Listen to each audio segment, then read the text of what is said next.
Hi, I'm Dr. Juma. Welcome back to my channel and this educational series on osteoarthritis. Last time, we talked about the clinical presentation and how the osteoarthritis diagnosis is made. In this video, we're going to dive into one of the most crucial aspects of the condition, osteoarthritic pain.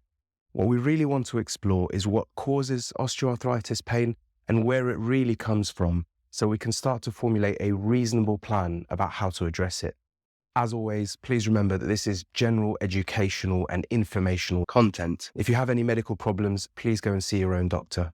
As we've talked about in previous videos, pain in osteoarthritis is not completely understood. Importantly, it doesn't seem to correlate well with structural injury that we might see on an X-ray or MRI. In fact, pain in osteoarthritis is a complex and multifaceted phenomenon. To understand it, we need to consider the biological, psychological, and social components of pain. In medicine, we call this the biopsychosocial approach.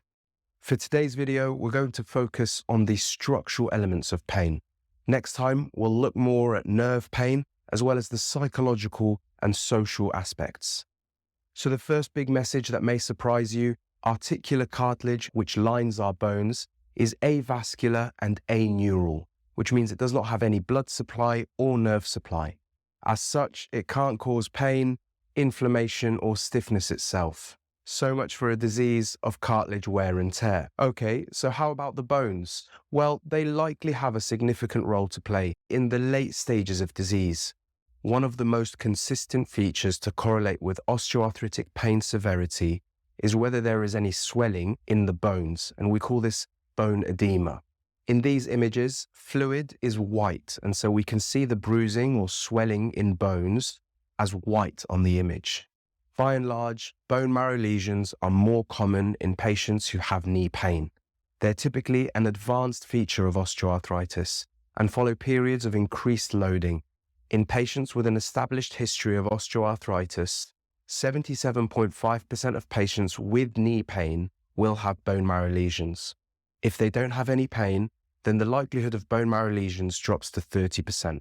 Other structural bony lesions which correlate with osteoarthritis pain include periostitis, which is inflammation of the fascia which surrounds the bone, microfractures, and decreased blood flow to the bone, which is due to increased pressures in the joint. As mentioned earlier, bony changes are usually very advanced features of osteoarthritis, and they don't give us the whole picture, even in the late stages of the disease, let alone earlier, where many patients will have pain and no bony changes at all.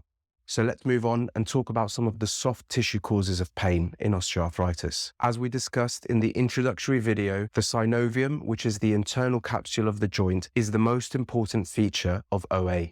The synovium also has a rich nerve supply, and so nerve irritation during inflammation of the synovium is likely another contributor to pain in osteoarthritis. In fact, osteoarthritis is increasingly described as a disease caused by the failure of the synovial organ.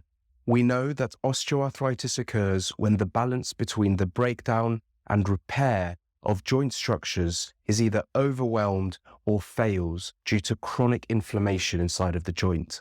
This image demonstrates the buildup of inflammatory cytokines inside of the joint. This overwhelms the usual balance of growth factors and anti-inflammatory cytokines, which we would see in a healthy joint.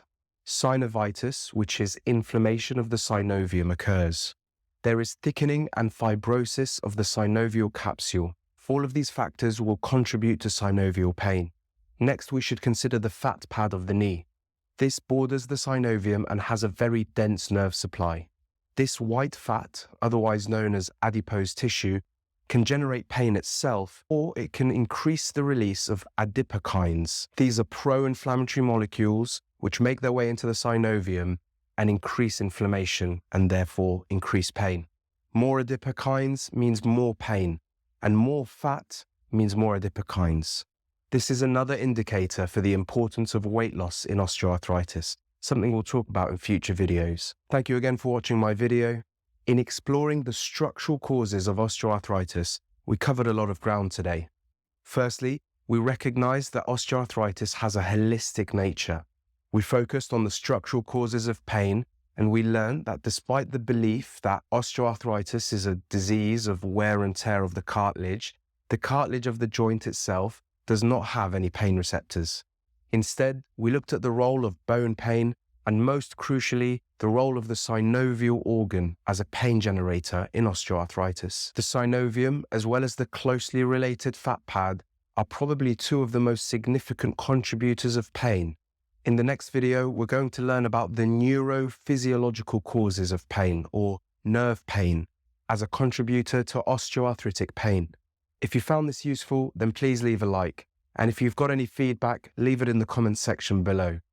If you're benefiting from this content and are looking forward to more, then please do subscribe. It will support the channel a lot at this early stage. Until then, stay active and stay healthy.